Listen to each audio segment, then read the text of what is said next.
This is my story, and it does not start in a boardroom, not in a university, or in places where people expect big ideas to come from. It starts in a village with a 6 years old boy and with a grandfather who died too soon. I spent my early childhood in the rural village in Siaya County, the kind of childhood that is slow and peaceful, where everyone around you know your name. My grandfather was the center of our world, and at 62, he was strong, steady, the kind of man who made you feel safe by just sitting in a room. But when I was 6, his health started to fail. Not all at once, not with a crash, but in small changes that were too easy to miss. He started to become a little more slower. Then he became more tired. These small changes that nobody understood because there's no tool to track his health, no information reaching the people who loved him the most, and no resources in nearby hospitals. And by the time anyone could understand what was going on, we lost him.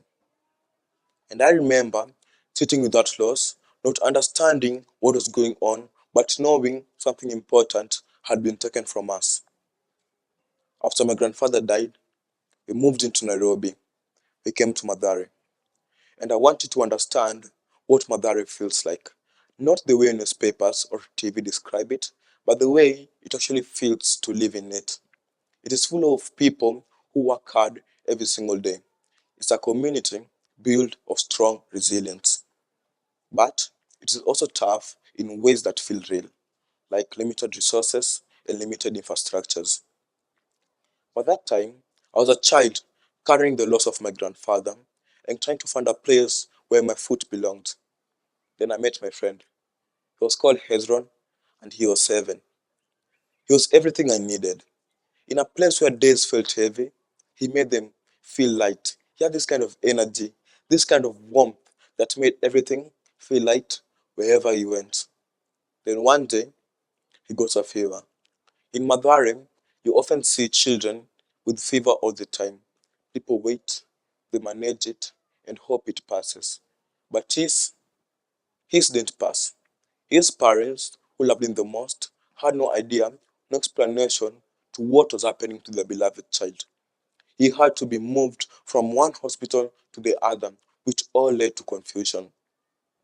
And without proper care in time, we lost him. And I remember sitting with that loss, not understanding what was going on, but knowing something else had been taken from us. I was already carrying the grief of my grandfather, and now more of it. And life kept moving the way it always does, because life does not stop for anyone. But inside, I stopped. I didn't know how to keep going. Everything felt uncertain. But when all hope seemed to be gone, I got a scholarship to international school. They gave me a classroom. They gave me teachers who saw something in me. And I believe for the first time, in the longest time, that where you come from does not define the end of your story. And in there, I discovered how to code. And I remember writing my first code, watching it come alive on the screen, and realizing I had the capability of making something important. And I thought, what is the most important thing I can build? And the answer came to me with the 2 people I lost. My grandfather needed a tool to track his health. My friend needed a tool to give them simple, clear, and reliable information. And that's how I came up with Health Tracker. Introducing Health Tracker. The software I'm building does 3 things. The first thing it does, it tracks. It collects the information that our body produces and keeps a record of it over time. With this, we're able to see the story that our body is trying to tell us. If my grandfather had this kind of tool, we could have seen the story his body was trying to tell us. The second thing it does, it informs. When something feels wrong, a fever that is not breaking, or symptoms that keeps coming back, instead of fear and confusion, you get simple, clear, and reliable information. If my friend's family had this kind of tool, we could have name to what took my friend, explanation to what took my friend. And the third and the most important thing it does, it alerts. It learns what is normal for your body. And when something changes, it speaks up.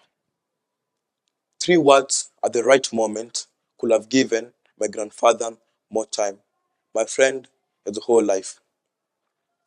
People often talk about Mathare as a place you come from, a place you escape, a chapter in your story before your real story begins somewhere else.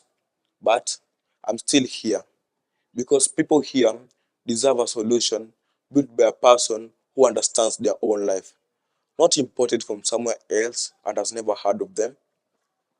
Coding gave me a voice. It gave me answers to the questions that have haunted me my whole life. Why did my grandfather never get a warning? And why did my friend Fever never got a name?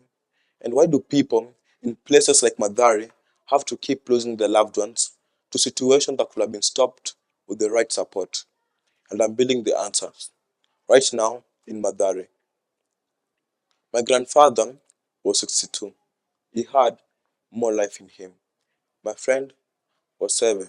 He had a whole life ahead of him. Everyone here deserved better. What they left behind is building the future for everyone else. Thank you.